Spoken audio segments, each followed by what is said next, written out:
BPM, le journal d'information locale.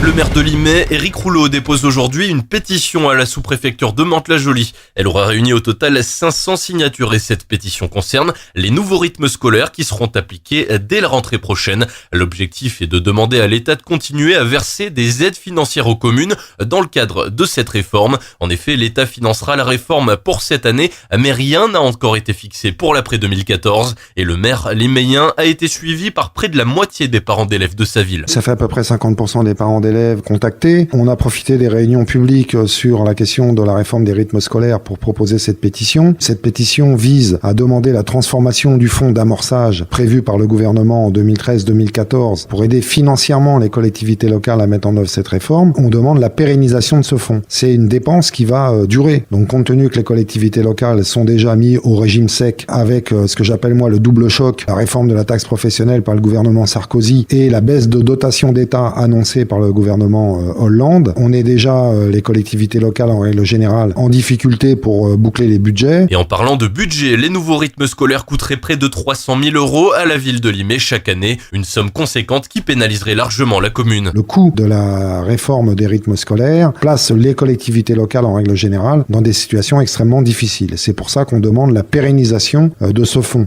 Cette réforme des rythmes scolaires, ça coûte à peu près, pour 3 heures d'atelier découverte, 3 heures de périscolaire supplémentaire, ça coûte à peu près aux collectivités locales 150 € par enfant et par an. Pour Limay, on peut estimer le coût à 300 000 €. C'est à peu près un tiers de notre capacité d'autofinancement. C'est colossal. Bonne ou mauvaise réforme pour Éric Rouleau, cela part d'un bon sentiment, mais d'autres sujets majeurs liés à l'éducation et à la scolarité manqueraient à l'appel. Sur le fond, c'est pas une mauvaise réforme dans la mesure où il y a l'enfant qui est au cœur de cette réforme. L'idée, c'est de mieux lisser les 24 heures de temps scolaire au cours de la semaine. Mais moi, ce que je regrette, c'est que c'était du bricolage au niveau de la mise en œuvre. Et deuxièmement, je considère qu'il y avait peut-être d'autres sujets prioritaires. Je pense notamment au contenu de l'éducation dispensée à nos enfants, toute la question des méthodes pédagogiques et également quelque chose qui me tient particulièrement à cœur, les moyens dispensés pour notamment les enfants qui sont en difficulté. Il faut quand même avoir en tête le fait que ça crée de la disparité entre les villes qui ont les moyens et les villes qui ont peu de moyens financiers. Chacun est un peu livré à lui-même dans le cadre défini par le gouvernement,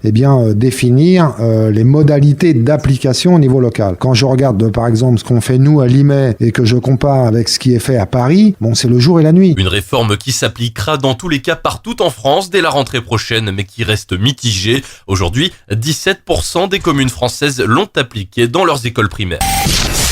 Retrouvez le journal d'information locale du Mantois sur bpmlaradio.com.